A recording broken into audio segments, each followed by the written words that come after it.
நான் வேலையை இழந்த பிறகு, லேட் ஆஃப் செய்யப்பட்ட பிறகு லிங்க்டனில் ஒரு பதிவை எழுதினேன். 6 வாரங்களில் 8 நேர்முக தேர்வுகளை சந்தித்து ஒரு வேலையிலும் அமர்ந்து விட்டேன். உண்மையாகவே அப்பொழுது பதிவை எழுதுவது மிகவும் கடினமாக இருந்தது.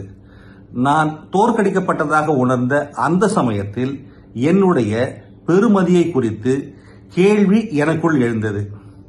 பதிவேற்றும்படி, அதாவது போஸ்ட் என்ற பட்டனை கிளிக் செய்வதற்கு காட்டிலும் கடைசியாக செய்யலாம் என்று நினைத்திருந்தேன்.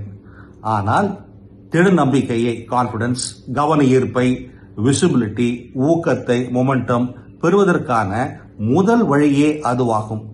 நீங்கள் அப்படிப்பட்ட நிலையில் இருந்தால் ஓபன் டு ஒர்க் பதிவை எழுதுவதற்கான சில குறிப்புகளை தருகிறேன். உங்கள் அனுபவத்தை குறித்து பேசுங்கள். Talk about your experience. பொதுவாக அல்ல, குறிப்பாக ஸ்பெசிபிக்காக சொல்லுங்கள். தொழிற்சாலைகள், திறன்கள், உங்களால் வேலையை செய்ய முடியும் என்பதை காட்டுவதற்கான நீங்கள் பெற்ற வெற்றிகள், அதாவது வின்ஸ், இவற்றை எழுதுங்கள். அடுத்து என்ன செய்ய போகிறீர்கள் என்பதை கூறுங்கள். Say what you want next. தேர்வாளர்கள் வேகமாக பார்ப்பார்கள். அவர்களுக்கு வேலையை எளிதாக்குங்கள். நீங்கள் விரும்பும் வேலைகளை, அதாவது டைட்டில்ஸ், வகைகளை, டைப்ஸ் எழுதுங்கள். நீங்கள் ஏன் தனித்துவம் மிக்கவர் என்பதை கூறுங்கள். Highlight what makes you very unique.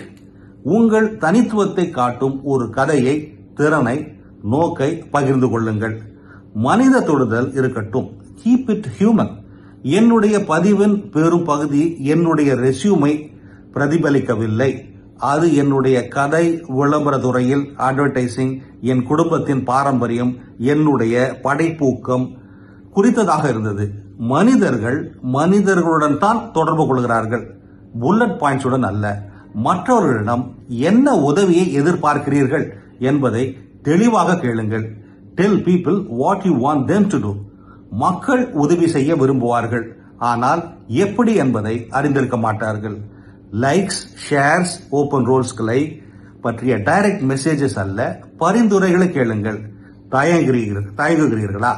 நான் இன்ட்ரோவர்ட் என்கிறீர்களா? உங்கள் கதையை பகிர்ந்து கொள்வது தற்பெருமையே அல்ல, மற்றவர்கள் உங்களுக்கு உதவி செய்வதற்காக கதவை திறந்து வைப்பது. இப்பொழுது நீங்கள் அப்படி ஒரு நிலையில் இருந்தால் மௌனமாக இருக்காதீர்கள். ஒரு பதிவை எழுதுங்கள். Hit publish. அது கடினமாக தோன்றலாம், ஆனால் எல்லாவற்றையும் தலைகீழாக மாற்றக்கூடியதாக அந்த பதிவு அமையக்கூடும். கிறிஸ்டின் கலூசி தன் அனுபவத்தை இப்படி பகிர்ந்து கொள்கிறார். இது போன்ற சிந்தனைகளுக்கு தமிழ் பூமர் அபிஷியல் சேனலை சப்ஸ்கிரைப் செய்யுங்கள்.